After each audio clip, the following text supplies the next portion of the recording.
of the 40 or 45 million centuries of the Earth's history, this one is very special. This is the first century when human beings, one species, have the future of the planet in their hands. So the stakes are very high. There is a new category of risks which are certainly going to be global and would involve some sort of catastrophic setback to civilization.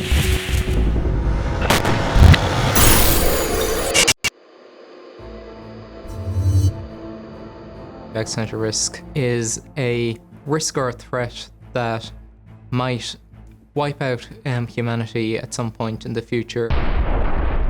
Or at least wiping out the kind of high-tech, civilized lifestyle that we've got used to over the past few centuries. So in effect, setting us back to the Dark Ages. The suffering that would be caused to billions of humans in the process of one of those threats evolving. So even if it didn't get to the stage of wiping out humanity, that huge amount of suffering is a big interest.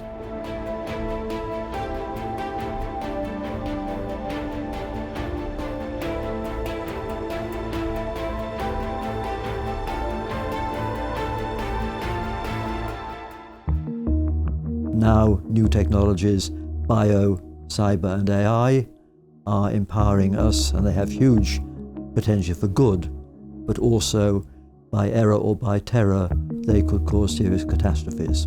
So potentially catastrophic that once is too often. So these are the kind of things which are on the agenda of our centre. What we are trying to do as a research group is effectively to build bridges, open lines of communication and collaboration between the leading researchers, whether they be in academia or in industry, the academics who are thinking about the economic, social, philosophical, ethical implications, the risk, and the policymakers who very much need to have a deep understanding of these things. The world's never been as connected as it is now. We are so interconnected that anything really serious in one part of the world will cascade globally. Computer networks can cascade a cyber attack globally. Pandemics can spread at the speed of a jet aircraft. Panic and rumour can spread literally at the speed of light through social media. It's amazing how little effort is devoted to these major issues. I must admit that I do have sleepless nights over these issues. I think there are a number of threats that are quite salient. I believe that the threat of nuclear war has never really gone away. The world population is much higher than it was. 50 years ago it was about 3 billion. It's now 7.4 billion and almost certain to rise to 9 billion by mid-century. So we are having a much heavier footprint on the planet with the risk of tipping points. We are wiping out species at a faster rate than we ever have before, and we simply don't know what the effects on our own well-being and survival will be from that. Climate change is a very real threat. One of the big questions scientifically is how bad could it be? How will we be able to respond to it, and will we be able to take the steps in time? Advances in biotechnology will help us cure many diseases and increase quality of life for people, but there is always the potential that could lead to accidental releases of organisms such as modified influenza virus or the development of ever more powerful bioweapons. I mean, in terms of getting to the existential level of risk, I think the top one currently is if states were to have biological warfare programs, because at the moment terrorists can't get to a level of sophistication that states can. Even a few people could create a bioweapon that could produce global catastrophe. And this is why things are much more dangerous now than when we had just nuclear threats to worry about. The equipment that's needed is small scale and dual use, available in many university labs, and it's very hard to imagine any kind of verification regime that could ensure that none of it is used for nefarious purposes or negligently. Artificial intelligence can be a bit of a tricky thing to define. A broad definition would be that artificial intelligence is any cognitive capability that we normally associate with being within the domain of what humans are only able to do. The very interesting thing about artificial intelligence is that it can be seen as a general purpose technology, in that advances in artificial intelligence will allow us to make better progress on a range of other technologies. It's wonderful if you can talk in your phone in one language and it comes out in literate speech in a different language. Things like that are going to be feasible. It's probably clear that large networks and systems like electric power grids can be coped with better by AI than by human controllers. There are many, many aspects of healthcare that we might be able to improve with artificial intelligence. So examples include automated ways of diagnosing tumours. But if this was the kind of thing that a smartphone could do, powered by an AI system, suddenly you can bring that sort of treatment to a much wider range of people.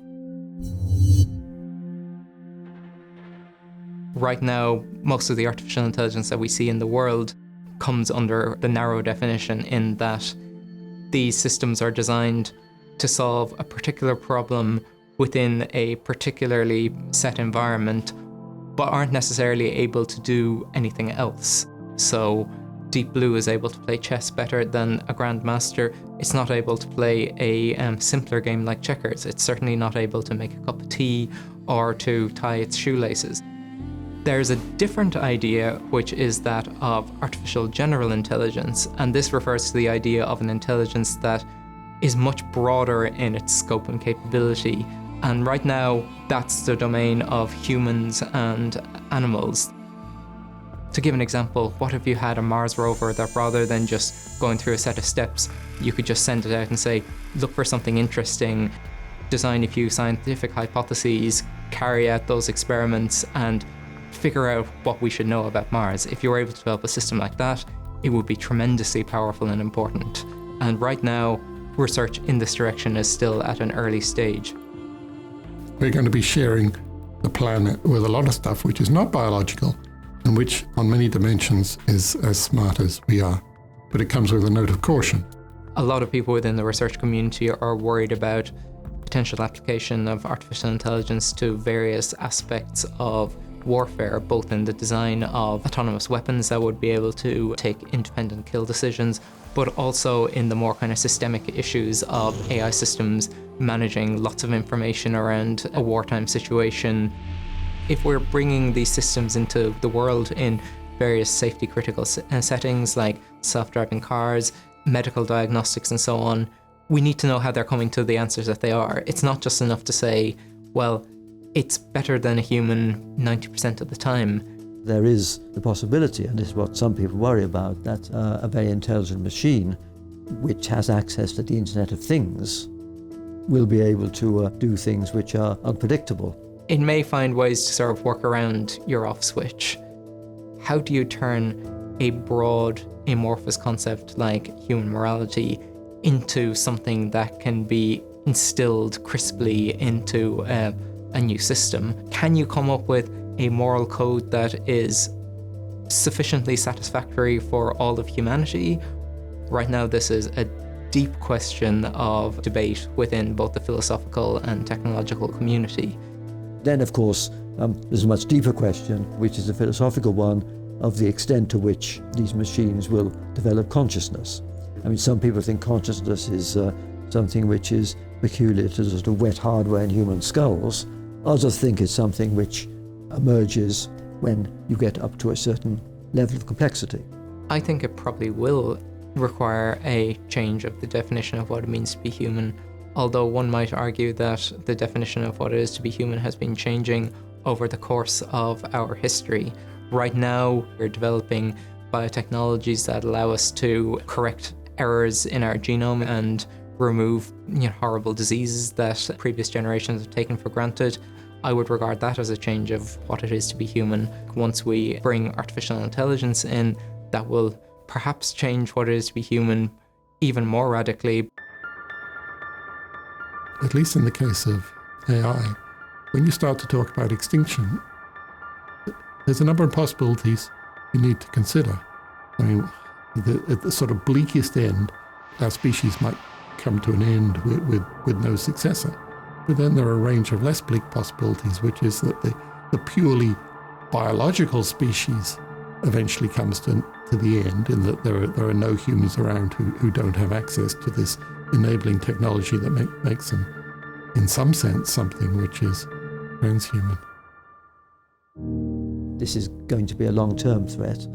There are some people who, of course, think that we need to worry already about AI, and that the development in that area needs to be regulated in the same way as everyone agrees that biotech needs to be regulated. At a time in which regulation is not sort of political flavour of the month. But I think that's another reason for trying to develop a broad community with as much cooperation in it at this early stage, to make it easier when we get to some of those tricky questions. All scientists who work on subjects with any societal impact should be concerned about that impact. And so decisions about how science is applied should not be made just by scientists, because scientists shouldn't play God. They ought to involve societal judgment, involving the great religions and involving governments. Over and above that, scientists have an extra responsibility. They should try all they can to ensure that their work has benign applications and to try and avoid the dangerous applications. We can't fall back on a model that involves making mistakes, learning from those mistakes, and not making the same mistakes in future, or making different mistakes, because some of the mistakes we might potentially make will be of such consequence that we won't really be able to recover well from them, or the costs will simply be too high.